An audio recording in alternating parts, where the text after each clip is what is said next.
असली माँ कौन है? मेधा शुरू से ही पढ़ने में होशियार और मेधावी छात्रा थी। अच्छी पढ़ाई के बाद अच्छा कॉलेज सिलेक्शन और फिर बहुत अच्छी जॉब। तूने तो मेरा नाम रोशन कर दिया मेधा। अरे लेकिन ये जो काम करने का तरीका है ना, इसे बदल ले। 18 घंटे काम करेगी तो कल को बच्चा कैसे संभालेगी? तुम्हारी तरह पागल नहीं हूँ माँ, जो बच्चे और परिवार में फंस जाऊँ।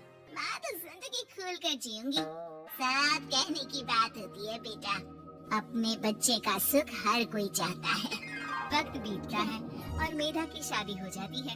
शादी के कुछ सालों में ही मेधा एक सुंदर से बेटे की माँ बन जाती है। अरे यार, मेरी मैटरनिटी लीव खत्म हो रही है, क्या करे?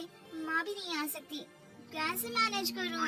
ऐसा करता है, इसके लिए केयर टेकर रख लेते हैं, वो देखा करेगी इसे। मेधा को पति की बात जच जाती है और वो केयर टेकर की तलाश शुरू कर देती है। एक दिन उन लोगों के घर एक महिला आती है जो दिखने में पढ़ी लिखी लगती है। जी, क्या काम है आपको? मैम, मेरा नाम स्नेहा है। आपका ऐड देखा केयर टेकर का, क्या मैं आपके यहाँ काम कर सकती हूँ? हाँ, क्यों नहीं, लेकिन आप तो अच्छे घर की लगती हैं, फिर नौकरी क्यों?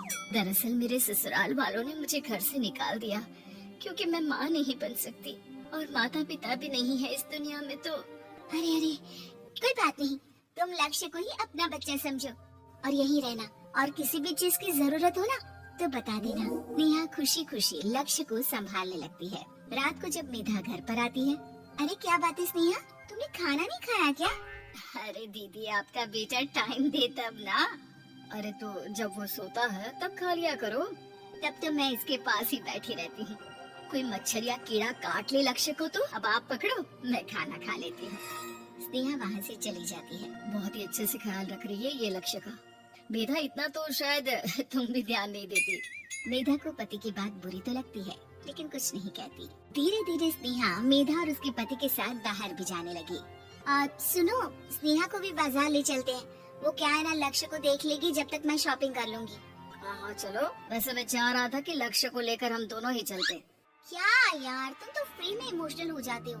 कितना देख लेंगे हम दोनों मिलकर, ले चलो उसे। कार से निकलकर मेधा और लक्ष्य रोड क्रॉस कर रहे थे कि सामने से कार आ जाती है। मेधा का ध्यान नहीं होता, लेकिन स्नेहा तुरंत लक्ष्य को मेधा से छीन लेती है। मेधा गिर जाती है और कार मेधा को छूकर निकलती है, जिससे मेधा को खून आ जाता है। पति मेधा को हाथ देकर उठाता है। स्नेहा लक्ष्य को लेकर गले लगाई रहती है। थैंक्स स्नेहा, मैंने तो ध्यान ही नहीं दिया था कि कार आ रही है। स्नेहा का गुस्सा मालकिन पर टूट पड़ता है। अरे कैसी माँ है आप, अगर आज कुछ लक्ष्य को हो जाता तो मैं आपको कभी माफ नहीं करती। छोटा सा बच्चा है, उसे चोट लगती है तो पता है कितनी तकलीफ होती है। पति भी स्नेहा को देखने लगता है कि उसे क्या हो गया। मेधा को स्नेहा पर काफी गुस्सा आ जाता है। घर आकर कहती है, देखो स्नेहा, माना तुम लक्ष्य को बहुत प्यार करती हो, लेकिन वो मेरा बेटा है। मैं कभी जानबूझकर उसके साथ बुरा नहीं कर सकती, समझी? मुझे माफ कर दीजिए, मैं लक्ष्य को लेकर कुछ ज्यादा ही सेंसिटिव हो चुकी हूँ। मैं ध्यान रखूंगी कि आगे से ऐसा ना हो। मेधा का मन स्नेहा से अब हटने लगा था। एक शाम मेधा ऑफिस से घर आती है कि लक्ष्य उसे दिखाई नहीं देता और ना ही स्नेहा। वो स्नेहा के कमरे में जाती है जहाँ दोनों सो रहे होते हैं। अरे स्नेहा, लक्ष्य को आज इस कमरे में क्यों सुला दिया? दीदी, मुझे नींद आ रही थी, ऐसे में उसे कमरे में अकेले लिटाना मुझे ठीक नहीं लगा।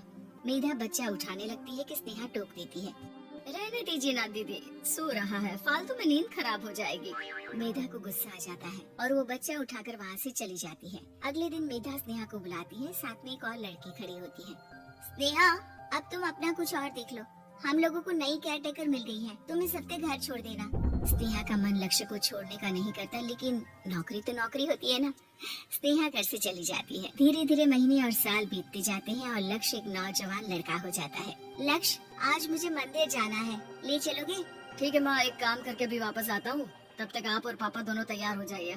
दोनों तैयार होकर बैठ जाते हैं, लेकिन लक्ष्य काफी देर तक नहीं आता। अरे मेधा, फोन तो करो लक्ष्य को, देखो क्या हो गया उसे। मेधा फोन करती है तो पता चलता है कि लक्ष्य का एक्सीडेंट हो गया है और वो सिटी अस्पताल में है। जल्दी चलिए, पता नहीं कैसा होगा मेरा बेटा।